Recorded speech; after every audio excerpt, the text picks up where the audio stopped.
Assalamu alaikum and good afternoon, everyone. Not long ago, I came across an internship opportunity that was perfect for me. I was excited, hopeful, and ready to apply until I realized I didn't have a resume. I had no idea where to begin, what to include, or how to format it. I felt stuck. I turned to friends, searched online, and watched countless videos. Little by little, I figured it out. I eventually created a simple resume that helped me land that internship.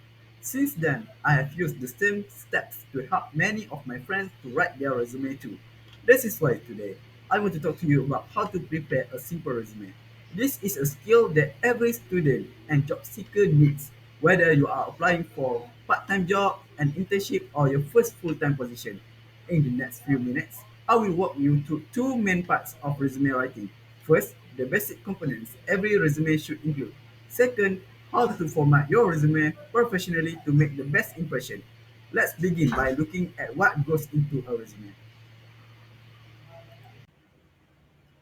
The first step to write a good resume is making sure you include the right content. It starts at the very top with your contact information.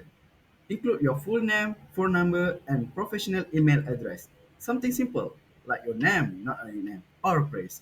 You should also list your city and state, but there's no need to include your full home address anymore. Next, add the core sections that highlight who you are and what you have done. Start with an objective. This is a short sentence that tells the employer what position you are applying for. Keep it clear and direct. Then, include your education. If you are a student, this will likely be one of your strongest sections. List your school name, your course of study, and your expected graduation year. After that, describe about your work experience and any volunteer work you have done.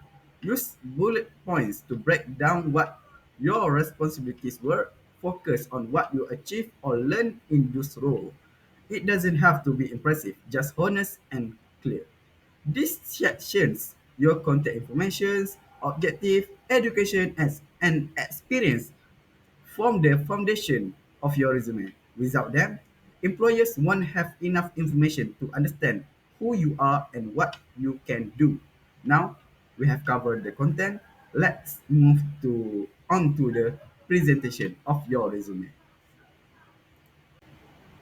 Even the best content won't get noticed if your resume isn't easy to read. That's why formatting is just as important. Start with your font. Choose something simple like Arial or Times New Roman. Avoid overly stylized font.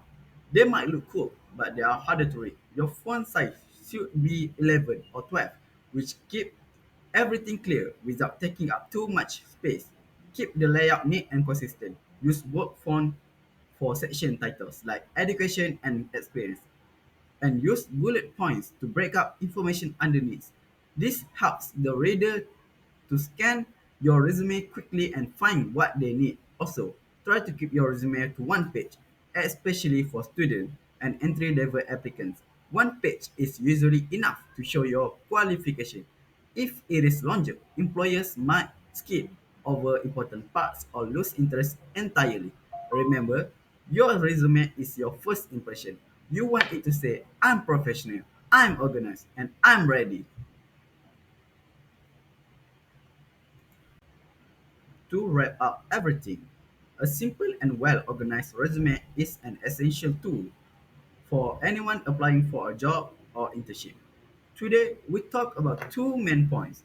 First, the key components. Every resume should have contact info, objective, education, and experience. Second, how to format your resume clearly and professionally using clean fonts and a neat layout.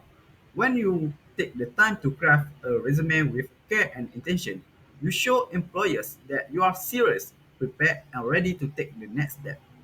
That's all from me. Thank you.